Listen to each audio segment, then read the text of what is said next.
It's been a while since I've had someone that's cut with laxative and you have the other line and you just slip one. Right, am I in this, mate? Oh, you totally are. Fucking fly's broken. Just there with your cock out.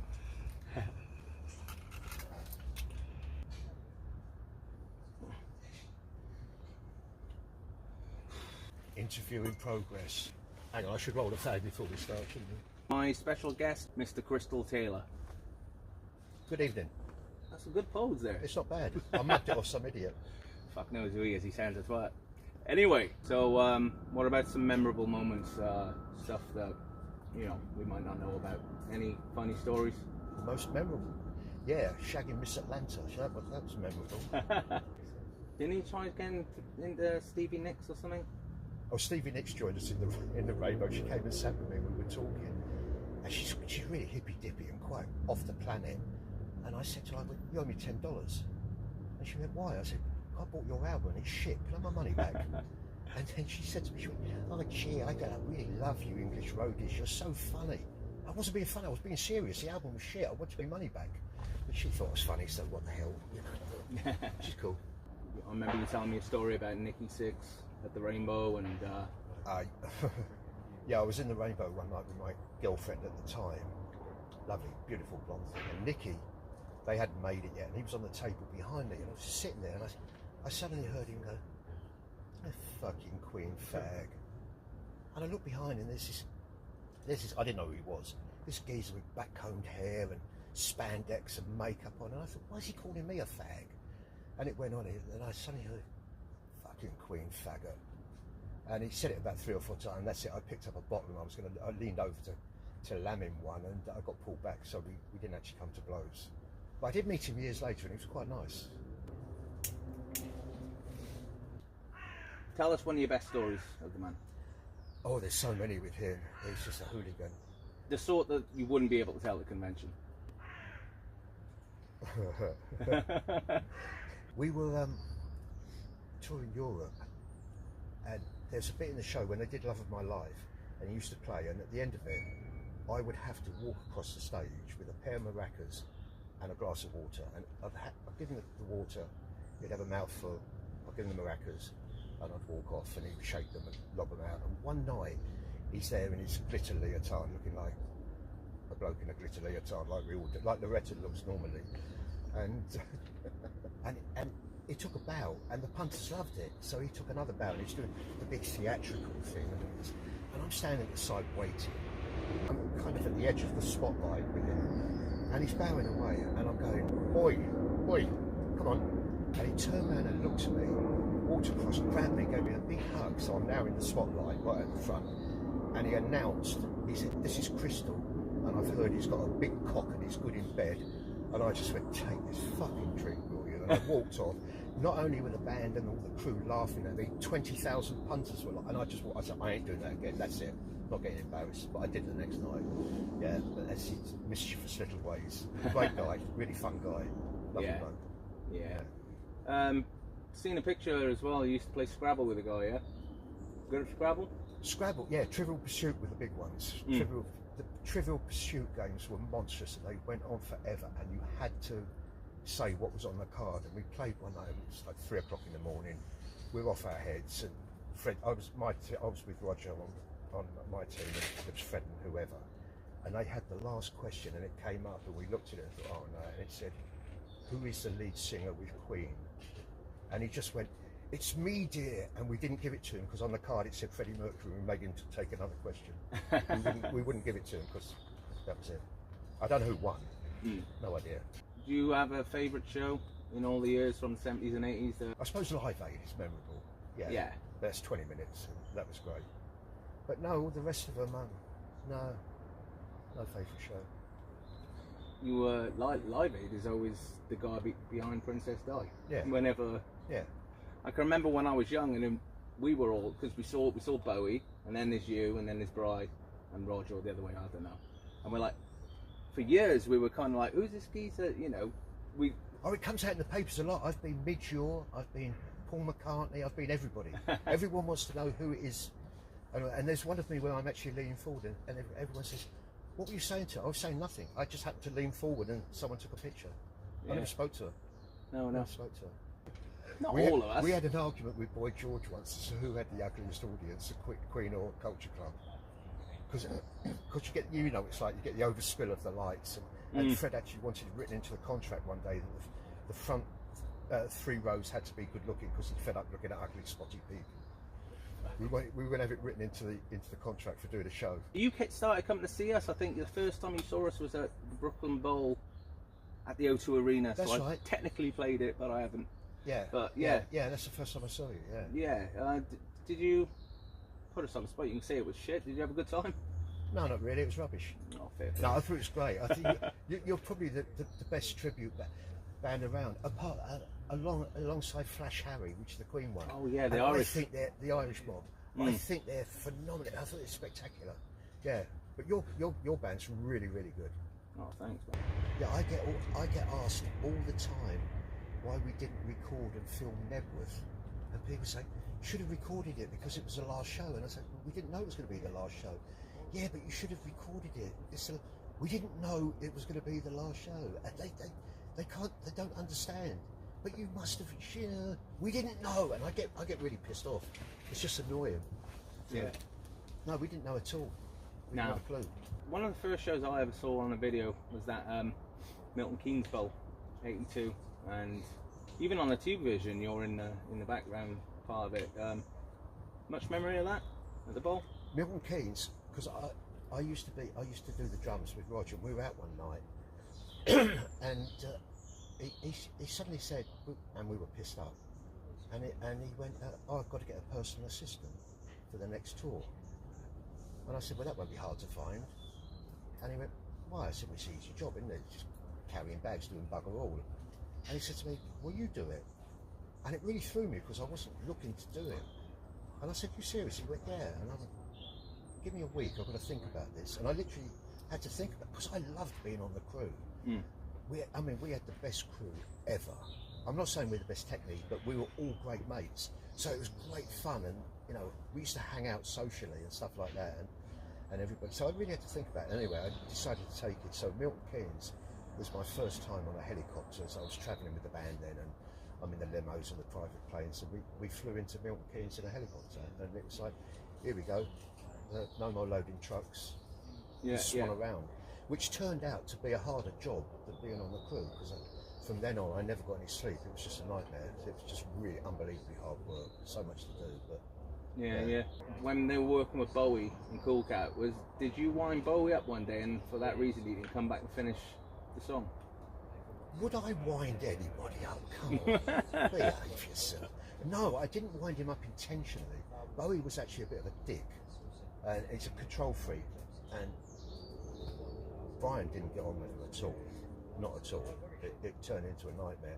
But the following day he came down the studio and he was going to work on Cool Cat, and I was just sitting there. It was just me and Jobby, the guitar tech. Why do I say tech? I never say that. Roadie. And we were just sitting there talking, and Bowie was upstairs in the studio doing some work, and he'd taken his shirt off, and thin white Jew. My God, he looked like, you know, a Biafran. And he happened to walk back into the control room just as Jobby told a joke, and I burst out laughing, but Bowie thought I was laughing at him, so he got on the phone to Fred and said, oh, I'm down here trying to help you, and your crew are laughing at me, and it all ended in tears, and it just, no, I didn't wind him up. It was just pure coincidence, but very funny, and I wish I did wind him up because I thought he was a dick. Yeah. So anyway, the Michael Jackson. What was the deal? Did Fred leave because of a llama? There was no llama in the studio. That is complete. He went to see.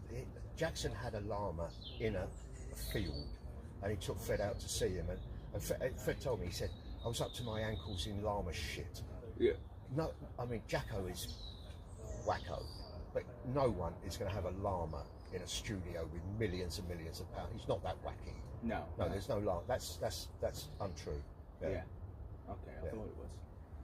So tell us about some of the legendary Queen after parties, because we've heard stories, but obviously none from many people that were there. There was everything there to cater. It was for the jazz album, because the jazz album we ended up, the first time we went out the country to record to Montreux, which was where they had the jazz festival, and then they called the album Jazz, and then it was being released when we were in New Orleans, which is the home of the jazz thing. So we had a big party there, huge, and we did have a midget on the food table. There was a midget that laid in the middle of the table, and he was covered in chopped liver. And his job, when people went up to get some food, his job was to shake. And so this whole plate of chopped liver would shake, and it's like, what the fuck is that, sort of thing, you know? But there were nuns, half-naked women. There was everything there to cater for your sexual desire. And people were shagging in the toilets, and it was like Caligula. It was brilliant, yeah. And I'm going to say this. We were leaving there to go to Miami. The crew wives were on the bus, and we were going to drive to Miami that night. And I met this really, really gorgeous, tall blonde with really long legs in this little skimpy satin outfit. And luckily we hadn't swapped any saliva by then, thank God. And I was chatting, lovely, really husky voice, really sexy. And I said, do you fancy coming to Miami? And this thing went, I can't come to Miami in a slip. And I thought, it's a fucking geezer. Oh no. And it was just like, didn't come to Miami, and thankfully my arse left intact. So I was okay on that one. But it was great, it's a great party. But yeah, all the parties were great. We had most of the official parties were held in London and New York and LA and places like that, where all the good parties, the end of tour, we all had out of town in these remote places where the wives and the girlfriends and the record companies wouldn't turn up, and that's where the fun was. That's where the fun, and we should probably leave it there as to what went on. But we all lost our virginity at most of them. So the parties in the 80s kind of got more wild then, yeah? Did you go to Fred's party? Yeah, I was around his house all the time. I got really close with Fred, so I used to just go and knock on his door, and we would sit up all night and play Trivial Pursuit and drink and carry on, and yeah, went to all the parties. But everyone was wild in the 70s and the 80s. I mean, we might as well talk drugs here. Yeah. It's not just the music world that was doing it, the whole entertainment world was doing it. All the accountants, record companies, plumbers, it was the 70s. Everybody was doing blow. So, yeah, you know, there's I could probably name, in the music world, I could probably name the people on one hand that didn't do it. I mean, I gave that shit up years ago. I mean, I haven't done any drugs for about an hour. So. And on that enormous lie, Crystal's getting a bit dark now. That's my tan. I feel like Hair Flick's going to come in now and interrogate me. Oh, it's much better. Yeah, I should have done that right from the onset.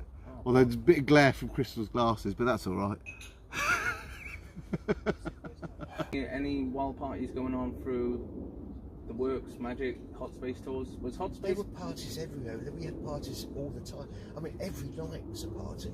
Every night. Once, and I'd pick it up and talk, and I couldn't work out what was wrong with me, and I realised later, I had a hangover. And I'd never had one before. And you get your first one, and as we all know, they then get progressively worse. So, tell me more about your charity work. I don't do any charity work.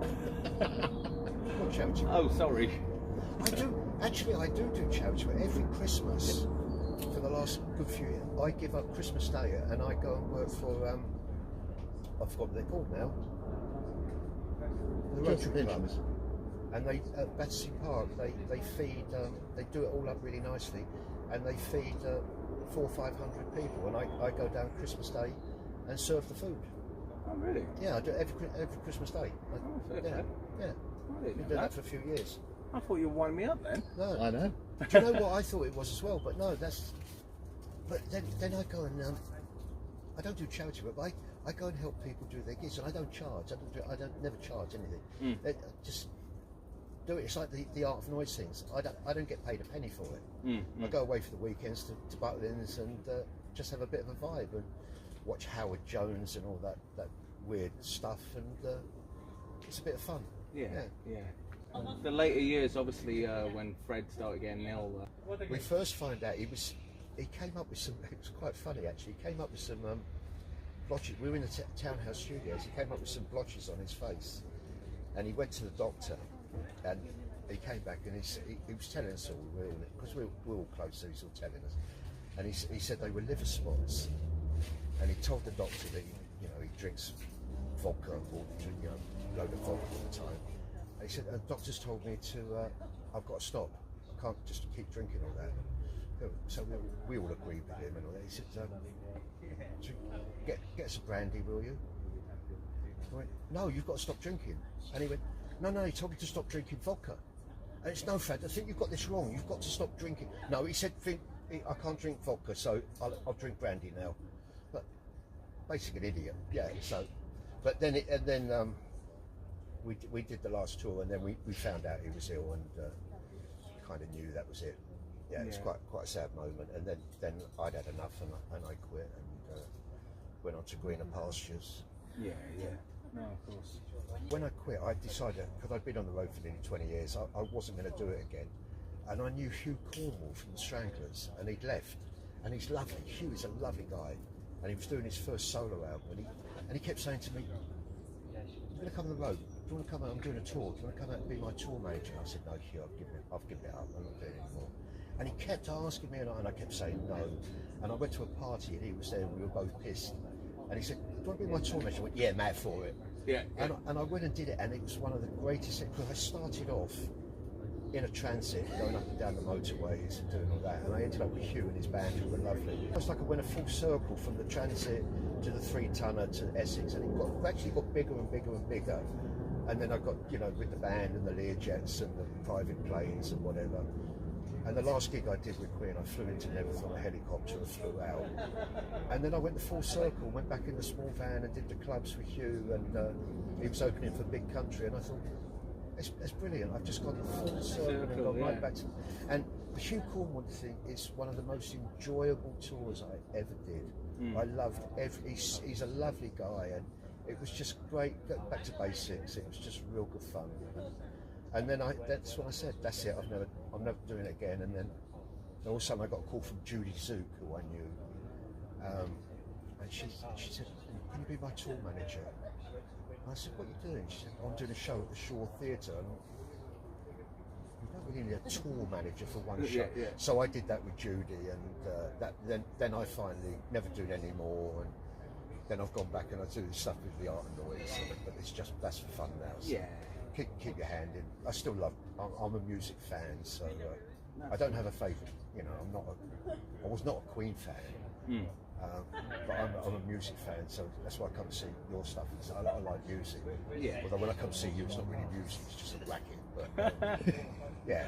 Yeah. We're all sober now, so, and hopefully we'll have you all back if we ever come back again after COVID. But we'll see what happens. But I tell you what a fascinating life, Crystal, and one that I don't think will ever be replicated, not in this day and age anyway. But we did it. We did it, and we survived. We broke about. We were pioneers. We were the first band to go to South America and suffer it all down there. And yeah, it's all good. There's a guy in the movie Wayne's World 2 called Del Preston as a character, and almost your life kind of replicates what that character was meant to be. Crystal, thank you so much for That's a pleasure. coming, and I guess we'll go and be socials. Thank you very much, Chris. Oh yeah.